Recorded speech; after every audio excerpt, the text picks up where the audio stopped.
Hi everyone, my name is Syafirah Izwani, and today we are diving into an important topic of Malaysia's trade performance in the past decade and some recommendations to strengthen our economy.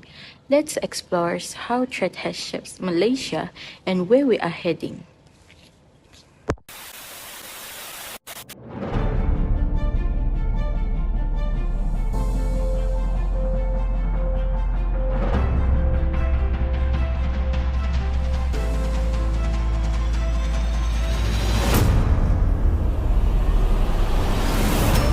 And in business news, Malaysia's economy has had its strongest quarterly expansion in 18 months.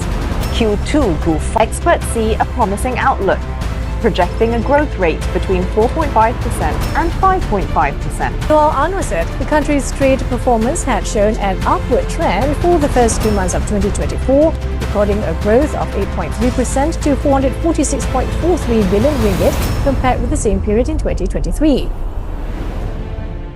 Over the last decade, Malaysia's trade has grown steadily.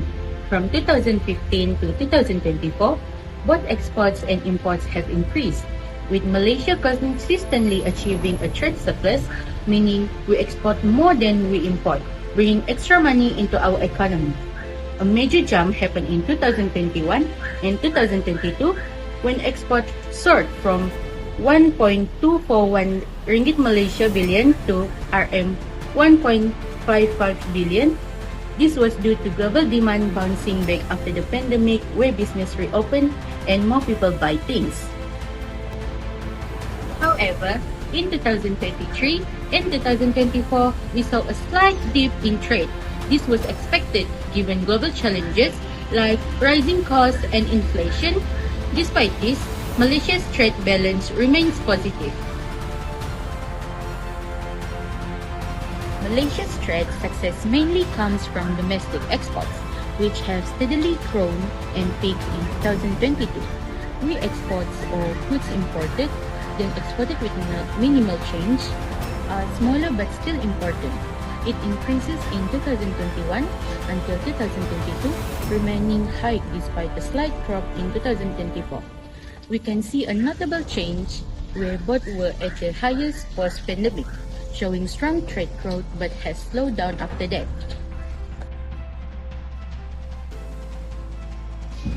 Let's take a closer look at Malaysia's imports from 2016 to 2024. The biggest contributors to our imports are intermediate goods, which include semiconductors, various electronic parts, and petroleum. These items are essential for supporting Malaysia's industrial activity and manufacturing sector. The share of intermediate goods has fluctuated slightly in the recent years, reflecting changes in industrial activities.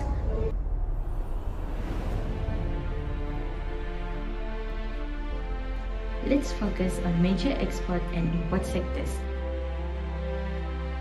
Our top export sectors are electrical and electronic, E&E products, and petroleum.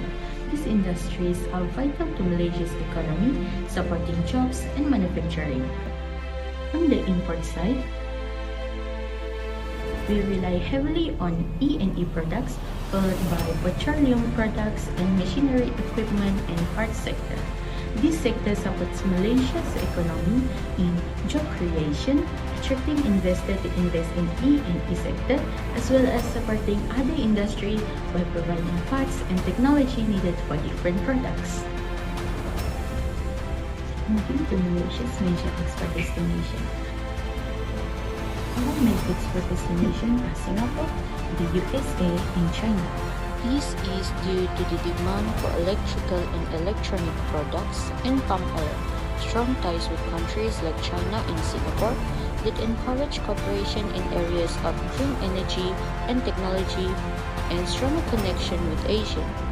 These export relationships drive Malaysia to develop adaptive trade policies that promote competitiveness, sustainability, and regional cooperation. Malaysia's key import sources are People's Republic of China, Singapore, USA, and Chinese Taipei. These imports particularly in electrical and electronic products, machinery, petroleum, and chemicals are crucial for supporting local industries and enhancing productivity.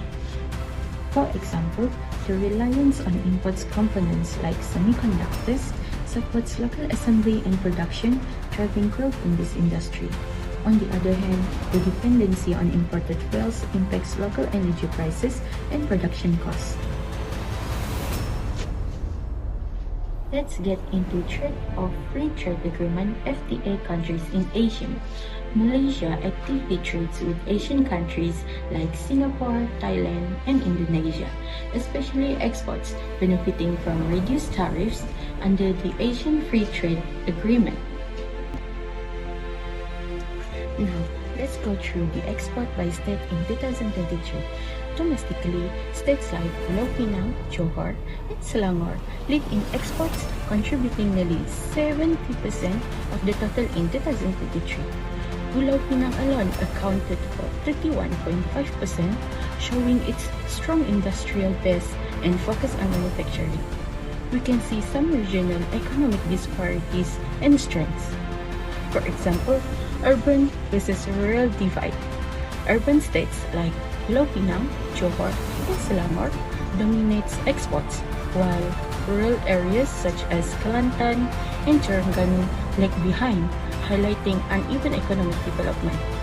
While strength, export powerhouses, for example, Pulau Pinang 31.5%, Johor 20.4%, and Selangor 70.8% are critical to Malaysia's exports, driven by strong manufacturing sectors.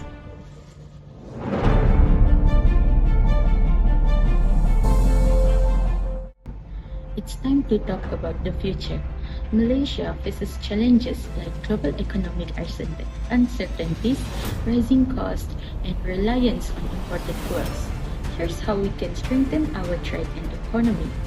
First, expand trade to new regions like South Asia and Africa to reduce dependency on current partners. Second, invest in local industries to produce more and reduce imports of key goods. Third, develop rural areas with better infrastructure to balance growth. Malaysia has come a long way, but there's still room for growth. By focusing on these strategies, we can strengthen our trade, support local industries, and create a brighter future for our economy. Thank you for watching.